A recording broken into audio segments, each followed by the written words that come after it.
Hello student, now we study about the application of liquid pressure। तो liquid pressure के बारे में हमने पहले ही बता दिया था कि लिक्विड प्रेशर का फॉर्मूला होता है P equal to H rho G. P means pressure और you can say liquid pressure, और H means height from the free surface and rho means density of water और G means acceleration due to gravity. So हम लोग फिर से ये formula देख लेंगे कि P का मतलब क्या हुआ, लिक्विड प्रेशर। लिक्विड प्रेशर का क्या मतलब हुआ कि ऐसा प्रेशर जो कि लिक्विड क्रिएट करे, उस प्रेशर को हम लोग लिक्विड प्रेशर कहते हैं।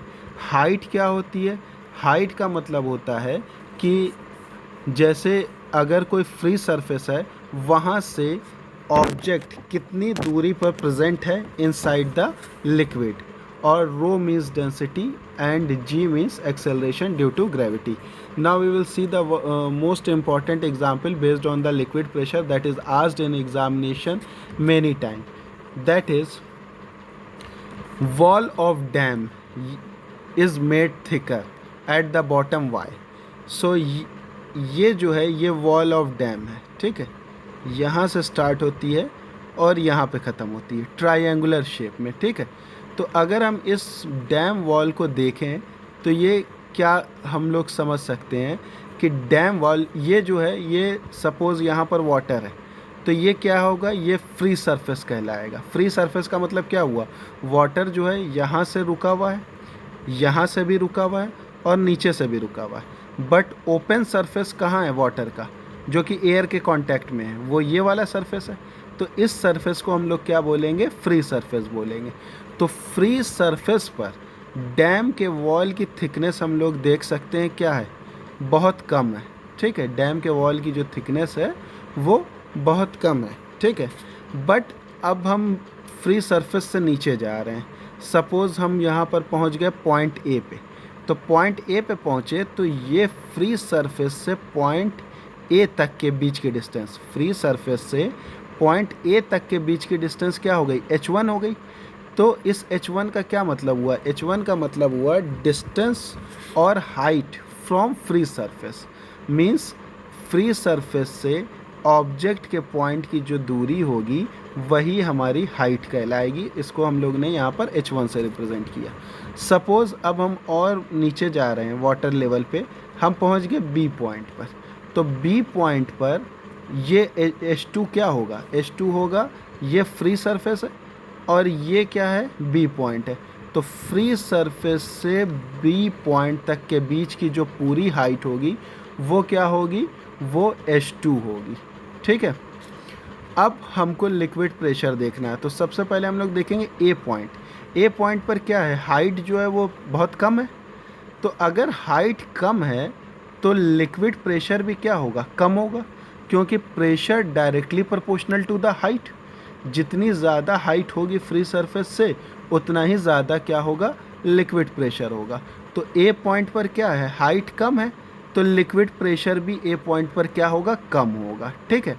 तो अब हम ए पॉइंट के करस्पॉन्डिंग डैम वॉल की थिकनेस देखेंगे। तो हम लोग देख सकते हैं डैम वॉल की थिकनेस भी जो है वो कम है, बहुत ज़्यादा नहीं है। अब हम लोग बी पॉइंट पर आएंगे। बी पॉइंट पे जो हाइट है फ्री सरफेस से वो क्या है, वो ज़्यादा है, यानी कि H2 क्या है, वो ज़्यादा है। तो अगर हाइट ज़्यादा है बी पॉइंट पर, तो अगर हाइट ज़्यादा है बी पॉइंट पर तो प्रेशर भी क्या होगा, लिक्विड प्रेशर भी ज़्यादा होगा बी पॉइंट पे। और अगर लिक्विड प्रेशर बी पॉइंट पर ज़्यादा है तो उसके करस्पॉन्डिंग हम लोग वॉल की थिकनेस देख लेंगे, वो क्या है, वॉल की थिकनेस भी ज़्यादा है। वॉल यहाँ से स्टार्ट हुई और यहाँ पर जाके ख़त्म हो रही है बी पॉइंट के कंपैरिजन में, और ए पॉइंट के कंपैरिजन में वॉल यहाँ से स्टार्ट हुई और यहाँ पे ख़त्म हुई। तो हम लोग देख सकते हैं कि ए पॉइंट पर वॉल की थिकनेस कम है, मगर बी पॉइंट पर वॉल की थिकनेस जो है वो ज़्यादा है। ऐसा क्यों हुआ, ऐसा क्यों लिया गया, क्योंकि बी पॉइंट पर जो फ्री सरफेस से हाइट थी वो क्या थी, वो ज़्यादा थी। और जब हाइट ज़्यादा होगी तो प्रेशर ज़्यादा होगा, और जब प्रेशर ज़्यादा होगा तो वहाँ पर हमको वॉल की थिकनेस बढ़ानी होगी। अगर हम वॉल की थिकनेस को नहीं बढ़ाएंगे तो क्या होगा, जो यहाँ पर हाई लिक्विड प्रेशर है वो इस वॉल को ब्रेक कर देगा और डैम की वॉल जो है वो ब्रेक हो जाएगी या कोलैप्स हो जाएगी। ठीक है, सो this point I hope you people have understood. So this one is the explanation. Everyone can see that H2 is greater than H1, so P2 is greater than P1. That's why at B point P2 is more than P1. That's why the dam wall should be thick at bottom. Bottom पे dam wall कैसी होनी चाहिए, thick होनी चाहिए। Suppose if I ask कि ये एक C point है, तो यहाँ पर हाइट कितनी होगी फ्री सरफेस से, वो सबसे ज़्यादा हाइट होगी। अगर हम H3 हाइट इसको बोलें तो वो क्या होगी, सबसे मैक्सिमम होगी। तो अब हम H3 के कंपैरिजन में वॉल की थिकनेस देखें, वॉल की थिकनेस भी क्या है, सबसे ज़्यादा है, मैक्सिमम है। यानी कि बॉटम पे, डैम के बॉटम पे जो वॉल की थिकनेस होती है वो मैक्सिमम होती है। क्यों मैक्सिमम होती है, क्योंकि हाइट जो है फ्री सरफेस से मैक्सिमम होती है, और जब हाइट मैक्सिमम होगी तो प्रेशर मैक्सिमम होगा, और जब प्रेशर मैक्सिमम होगा तो हाई प्रेशर जो है इस डैम वॉल को ब्रेक कर सकता है। इसलिए डैम वॉल की थिकनेस भी मैक्सिमम ली गई है ताकि ये हाई प्रेशर डैम वॉल को ब्रेक ना कर सके और डैम कोलैप्स ना हो सके।